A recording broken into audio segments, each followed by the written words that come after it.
ہمارے روایات کے مطابق ہم رمضان میں چونکہ دن کے وقت ہمیں ٹائم نہیں ملتا، اس لیے ہم افطاری کے بعد تراویح پڑھ کے پھر حجرے میں آ کے بیٹھتے ہیں، اپنے روایتی کھیل کھیلتے ہیں۔ تو اس سے ایک یہ ہمارا ٹائم اپنا اچھا گزرتا ہے، وہ گیدرنگ بھی جاری رہتا ہے۔ دوسرا یہ کہ جو ہمارے بچے ہوتے ہیں اس کو ہمارے روایتی کھیل جو ہے ہم اس طریقے سے ان کو ٹرانسفر کرتے ہیں۔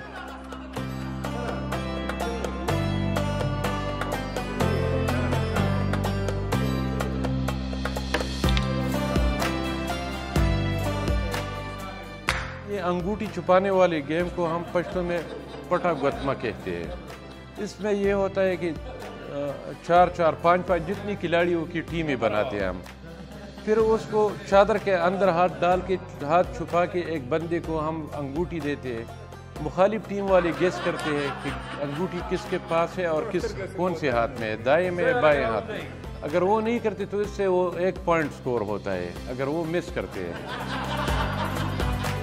آج کل جو ہے انٹرنیٹ وغیرہ یہ چیزیں آئی ہیں جنہوں نے لوگوں کو ایک دوسرے سے تقریباً جدا کر کے رکھ دیا، جبکہ حجرہ سسٹم میں یہ سب چیزیں نہیں ہوتی، ایک دوسرے کے ساتھ وہ تعلقات اور جو ایک پرفضا ماحول ہوتا ہے وہ حجرہ میں آپ کو مل سکتا ہے۔ جی کیونکہ آہستہ آہستہ یہ روایتی کھیل جو ہے ختم ہوتے جا رہے ہیں۔ جب تک یہ ایکٹیو ہے، یہ ہماری روایات کا وہ سب سے بیسٹ یونیورسٹی جو ہے وہ حجرہ ہے۔